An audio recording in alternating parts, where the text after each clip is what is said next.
नमस्कार दोस्तों, welcome to Sambhav education. This is Aryan Shukla. दोस्तों, सुबह 11 बज चुके हैं। जैसा कि आप सब जानते हैं, डेली सुबह 11 बजे स्पेशल बीएड प्रवेश परीक्षा के लिए क्लास होती है। तो आज की क्लास में हम जीके के इंपॉर्टेंट क्वेश्चन डिस्कस करेंगे। ये टॉप के क्वेश्चन होंगे। कुछ ऐसे क्वेश्चन हैं जो बीएड प्रवेश परीक्षा में कई बार पूछे गए हैं। आप लोग क्लास को ध्यान से देखिएगा एंड क्लास के अंत में बताइएगा कि आपके कितने क्वेश्चन आज निकले। जो क्वेश्चन ना आए उसे कॉपी में नोट डाउन कीजिएगा। सबसे पहले क्लास को लाइक करिए, अपने फ्रेंड ग्रुप सभी जगह शेयर कर दीजिए ताकि ज़्यादा से ज़्यादा लोग जुड़ सकें। और जो फ्रेंड इस चैनल पर नए हैं वो चैनल को सब्सक्राइब करेंगे, बेल आइकन को प्रेस कीजिए ताकि सभी नोटिफिकेशन आप तक पहुंच सकें। चलिए शुरू करते हैं आज की क्लास। क्वेश्चन नंबर फर्स्ट के लिए आंसर करिए। इंपॉर्टेंट क्वेश्चन है, आपको एग्जाम में देखने को मिल सकता है। आपको बताना है मैथॉन बांध किस राज्य में है। बताइएगा मैथॉन डैम ये किस राज्य में स्थित है। ऑप्शन नंबर ए झारखंड में, option number B Andhra Pradesh में, ऑप्शन नंबर सी उत्तर प्रदेश में या ऑप्शन नंबर डी महाराष्ट्र में। आपको बताना है मैथॉन डैम कहाँ पर स्थित है। इंपॉर्टेंट क्वेश्चन है, सभी लोग आंसर करिए। वेरी गुड, इसका right answer option number A होगा, झारखंड में।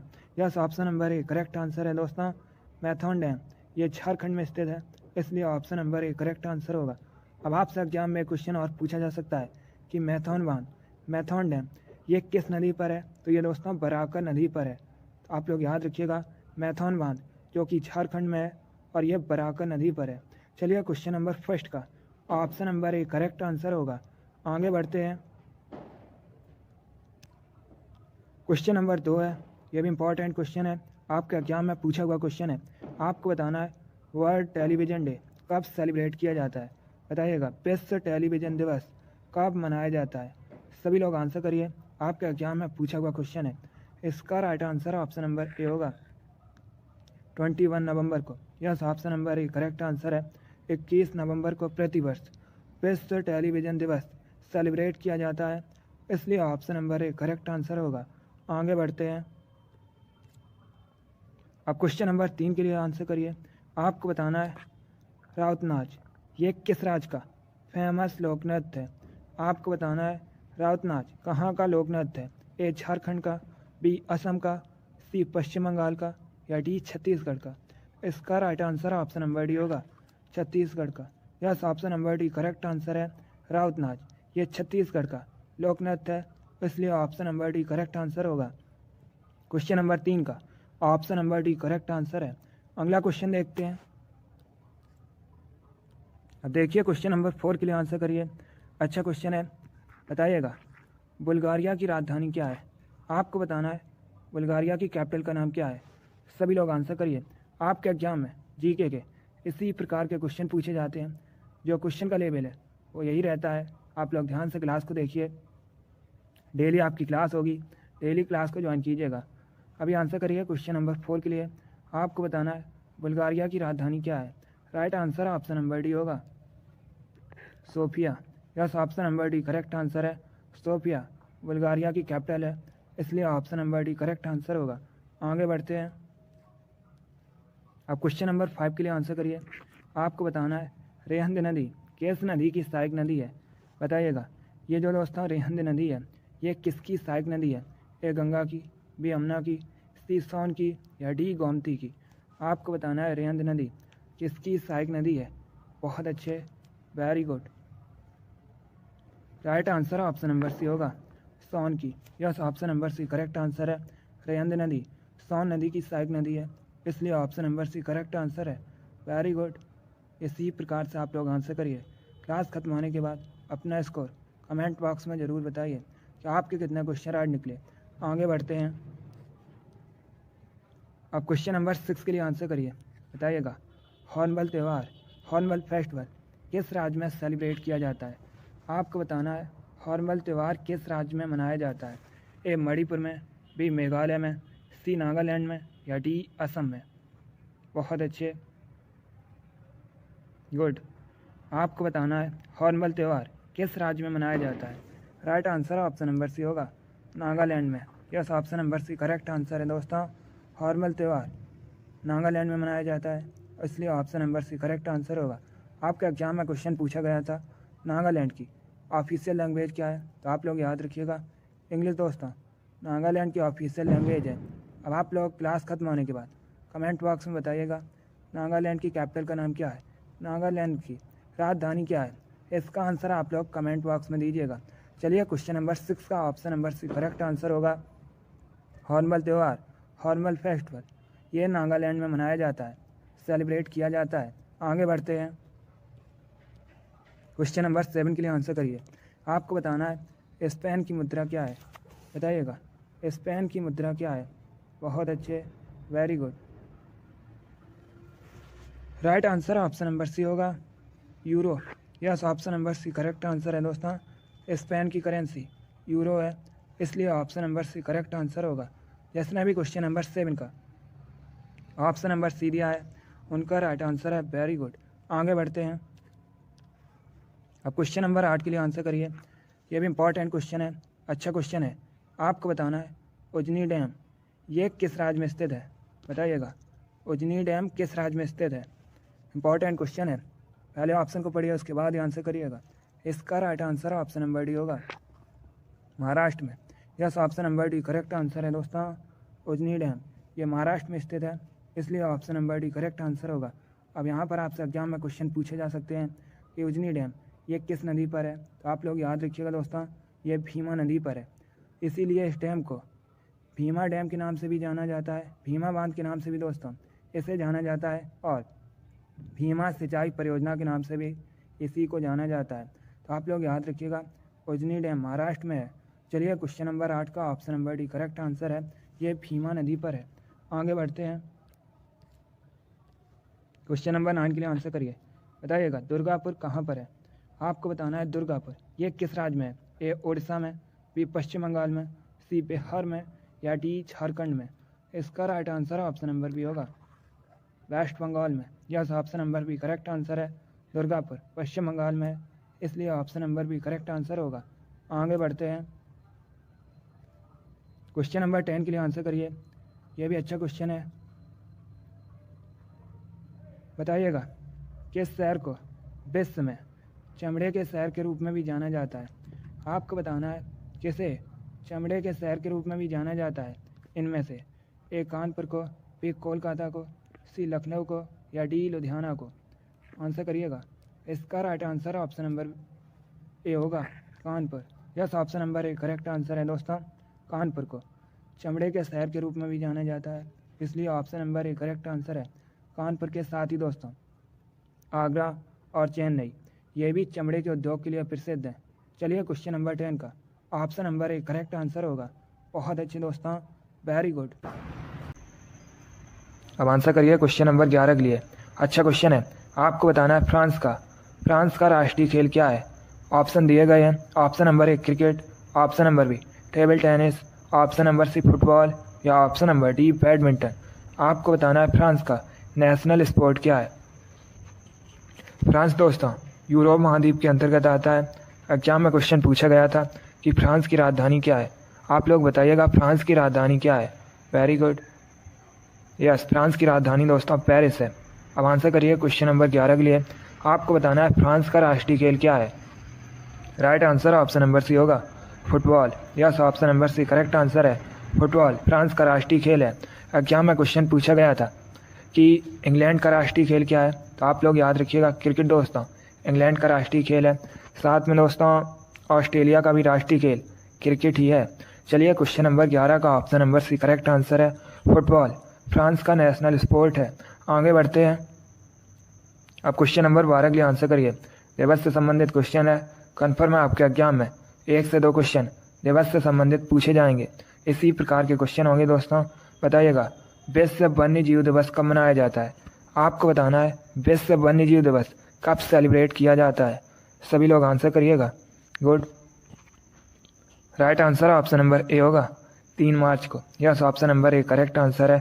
प्रत्येक वर्ष 3 मार्च को विश्व वन्य जीव दिवस सेलिब्रेट किया जाता है, इसलिए option number A correct answer है। अगला क्वेश्चन देखते हैं। अब आंसर करिए क्वेश्चन नंबर 13 के लिए।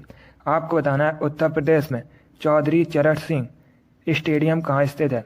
सभी लोग बताइएगा उत्तर प्रदेश में दोस्तों चौधरी चरण सिंह स्टेडियम कहाँ पर है। गुड। ऑप्शन नंबर ए प्रयागराज में, ऑप्शन नंबर बी आगरा में, ऑप्शन नंबर सी मुजफ्फरनगर में या ऑप्शन नंबर डी गोरखपुर में। गुड। आपको बताना है चौधरी चरण सिंह स्टेडियम ये कहाँ पर है। इसका right answer option number C होगा, मुजफ्फरनगर में। Yes, option number C correct answer है। चौधरी चरण सिंह स्टेडियम मुजफ्फरनगर में स्थित है, इसलिए option number C correct answer है।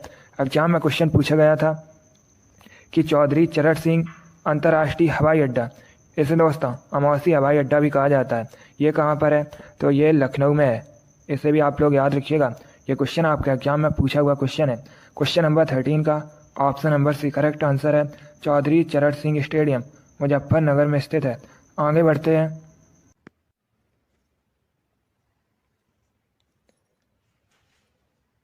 क्वेश्चन नंबर 14 के लिए आंसर करिए। अच्छा क्वेश्चन है, बताइएगा रडार यंत्र किस काम में आता है। आपको बताना है रडार किस काम में आता है। ऑप्शन को पढ़िए और उसके बाद आंसर दीजिएगा। आपका एग्जाम में क्वेश्चन पूछा गया था कि रडार का फुल फॉर्म क्या होता है, तो याद रखिएगा रडार का फुल फॉर्म होता है रेडियो डिटेक्शन एंड रेंजिंग। अब बताइएगा यह किस काम में आता है। Right answer option number D होगा, जहाज़ों की गति, स्थिति व दिशा मापने के लिए। तो ऑप्शन नंबर डी आपका राइट आंसर होगा। आगे बढ़ते हैं।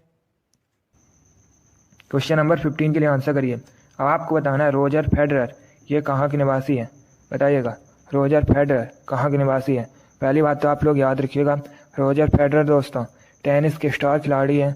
अब आपको बताना है इनका संबंध किस देश से है। Very good.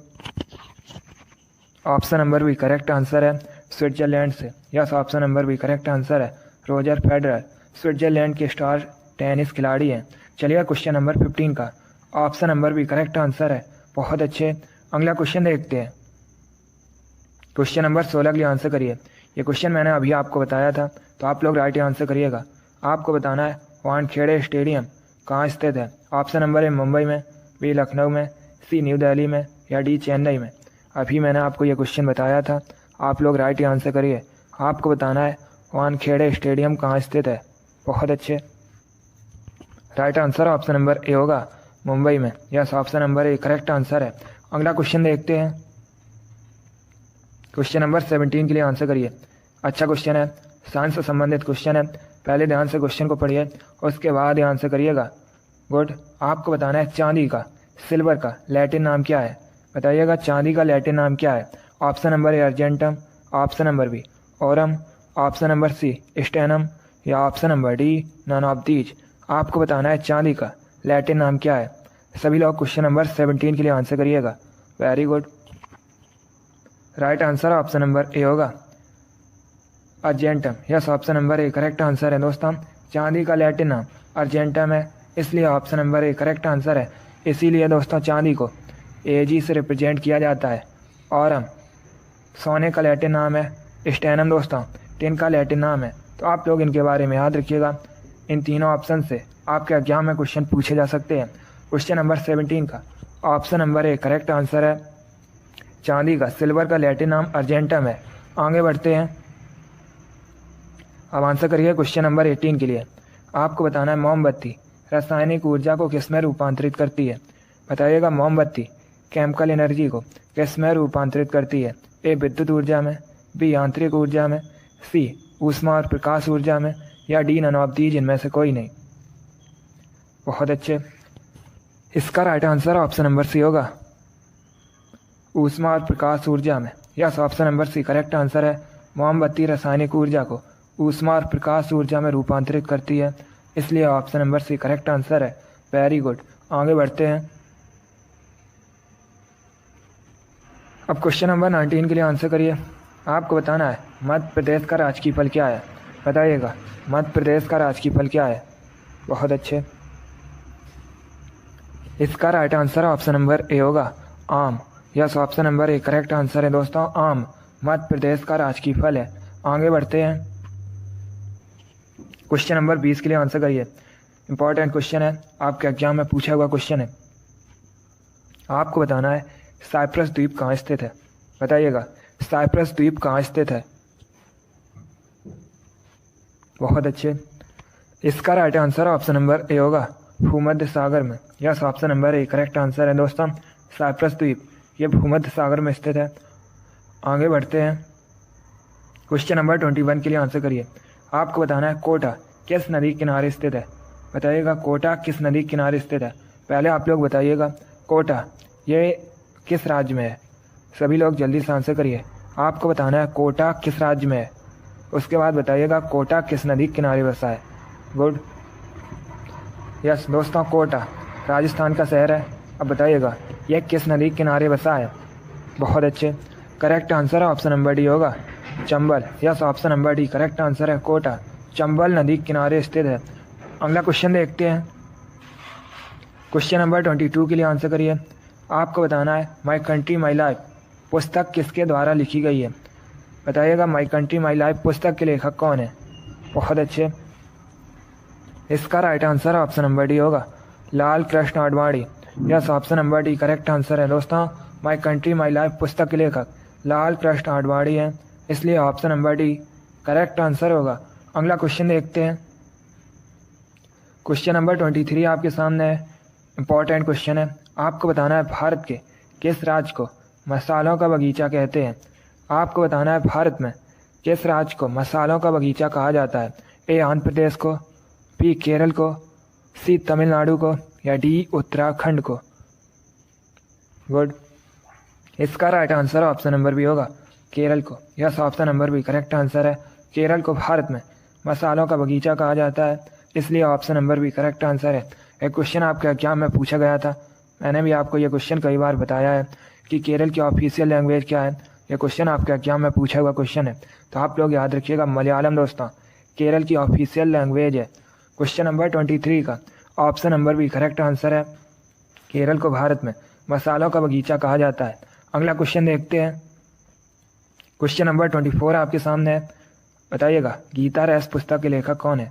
आपको बताना है गीता रेस नामक पुस्तक के लेखक कौन है। ए जवाहरलाल नेहरू, बी बाल गंगाधर तिलक, सी महात्मा गांधी या डी सुभाष चंद्र बोस। आपको बताना है गीता रेस नामक पुस्तक किसके द्वारा लिखी गई है। बहुत अच्छे, इसका right answer option number B होगा, Bal Gangadhar Tilak. Yes, option number B correct answer है दोस्तों, गीता रेस पुस्तक के लेखक बाल गंगाधर तिलक है। अगला क्वेश्चन देखते हैं। क्वेश्चन नंबर 25 आपके सामने है। अब आपको बताना है धनराज पिल्ले किस खेल से संबंधित हैं। बताइएगा धनराज पिल्ले किस खेल से संबंधित है। गुड, बहुत अच्छे, आपको बताना है धनराज पिल्ले किस खेल से संबंधित है। Right answer option number C होगा, हॉकी से। Yes, option number C correct answer है दोस्तों, धनराज पिल्ले एक भारतीय हॉकी के खिलाड़ी हैं, इसलिए option number C correct answer होगा। अगला क्वेश्चन देखते हैं। क्वेश्चन नंबर 26 के लिए आंसर करिए, इंपॉर्टेंट क्वेश्चन है। बताइएगा सलाल परियोजना किस नदी पर है। एक क्वेश्चन एग्जाम में पूछ लेते हैं कि सलाल परियोजना कहाँ पर है, तो याद रखिएगा दोस्तों ये जम्मू और कश्मीर में है। अब आपको बताना है ये किस नदी पर है। अच्छा क्वेश्चन है, बताइएगा सलाल परियोजना किस नदी पर है। Right answer option number D होगा, चिनाब नदी पर। Yes, option number D correct answer है, सलाल परियोजना जो कि दोस्तों जम्मू कश्मीर में है और ये चिनाब नदी पर स्थित है। अगला क्वेश्चन देखते हैं। क्वेश्चन नंबर 27 के लिए आंसर करिए। बताइएगा फ्लोरीन का परमाणु क्रमांक कितना होता है। आपको बताना है फ्लोरीन की परमाणु संख्या कितनी होती है। पहली बात तो आप लोग याद रखिएगा फ्लोरीन को दोस्तों एफ से रिप्रेजेंट किया जाता है। अब आपको बताना है फ्लोरीन की परमाणु संख्या कितनी होती है। वेरी गुड, बहुत अच्छे, इसका right answer option number C होगा 9। Yes, option number C correct answer है, फ्लोरीन की परमाणु संख्या 9 होती है। क्वेश्चन नंबर 27 का option number C correct answer है। आगे बढ़ते हैं। अब क्वेश्चन नंबर 28 के लिए आंसर करिए। आपको बताना है विश्व पर्यटन दिवस कब मनाया जाता है। बताइएगा विश्व पर्यटन दिवस कब मनाया जाता है। बहुत अच्छे, इसका right answer option number D होगा 27 सितंबर को। Yes, option number D correct answer है दोस्तों, प्रतिवर्ष 27 सितंबर को विश्व पर्यटन दिवस मनाया जाता है, इसलिए option number D correct answer होगा। अगला क्वेश्चन देखते हैं। क्वेश्चन नंबर 29 के लिए आंसर करिए। यह भी अच्छा क्वेश्चन है। आपको बताना है निम्न में से किस वेद में संगीत का वर्णन है।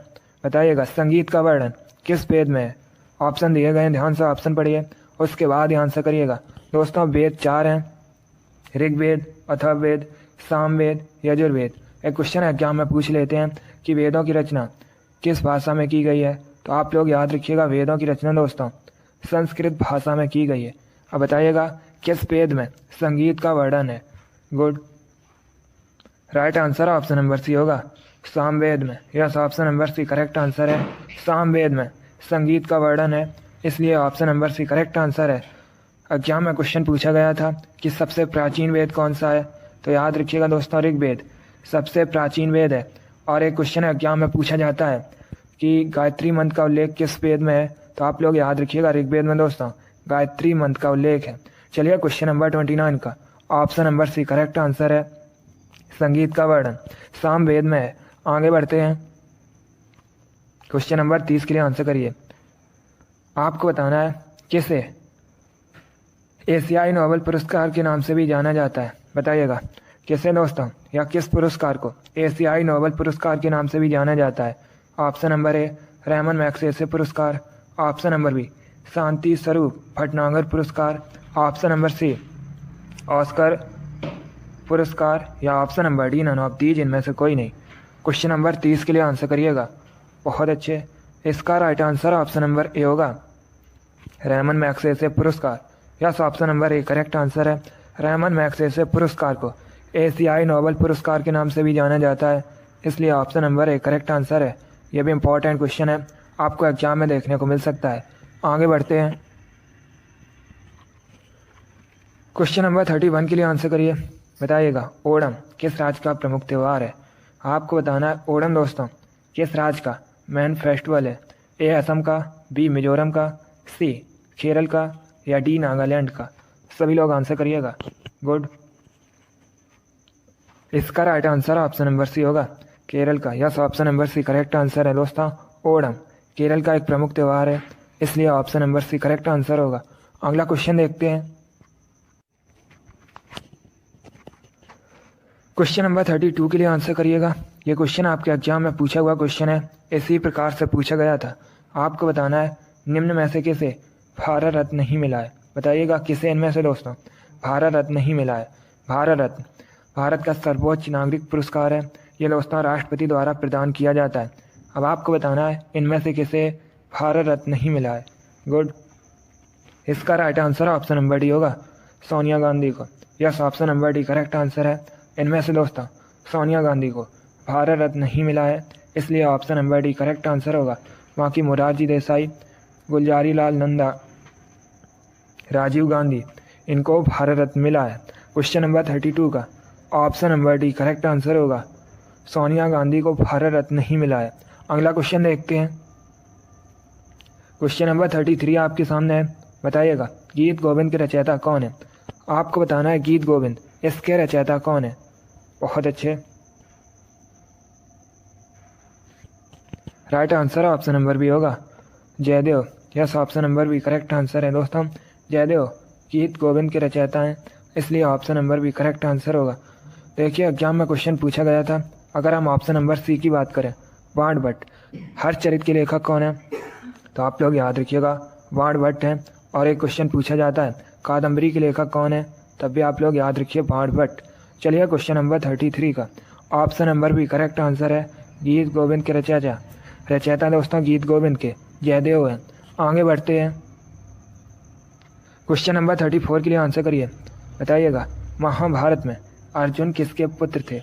आपको बताना है महाभारत में दोस्तों अर्जुन किसके पुत्र थे। एग्जाम में क्वेश्चन पूछा जाता है कि महाभारत को और किस नाम से जाना जाता है, तो आप लोग याद रखिएगा महाभारत को दोस्तों जय संहिता के नाम से भी जाना जाता है। एक क्वेश्चन और पूछ लेते हैं एग्जाम में कि महाभारत का युद्ध कितने दिनों तक चला था, तो याद रखिएगा 18 दिनों तक दोस्तों महाभारत का युद्ध चला था। अब बताइएगा आप लोग महाभारत में अर्जुन किसके पुत्र थे। Right answer option number B होगा, पांडु का। Yes, option number B correct answer है। आगे बढ़ते हैं, क्वेश्चन नंबर 35 के लिए आंसर करिए। आपको बताना है भारत में किसान दिवस कब सेलिब्रेट किया जाता है। यह भी अच्छा क्वेश्चन है। आपको बताना है भारत में किसान दिवस कब मनाया जाता है। क्वेश्चन नंबर 35 के लिए आंसर करिएगा। इसका right answer option number A होगा, 23 दिसंबर को। Yes, option number A correct answer है। प्रतिवर्ष भारत में 23 दिसंबर को किसान दिवस मनाया जाता है, इसलिए option number A correct answer होगा। क्वेश्चन नंबर 35 का option number A correct answer है। भारत में 23 दिसंबर को किसान दिवस सेलिब्रेट किया जाता है। बहुत अच्छे दोस्तों, वेरी गुड गुड गुड। चलिए दोस्तों, आज की क्लास में हमने जीके के 35 इंपॉर्टेंट क्वेश्चन डिस्कस किए with extra fact. I hope आप सभी को ये क्वेश्चन समझ आए होंगे। सो लाइक करिए, शेयर करिए। चैनल पर नए हैं तो चैनल को सब्सक्राइब कीजिए, बेल आइकन को प्रेस कीजिए ताकि सभी नोटिफिकेशन आप तक पहुंच सकें।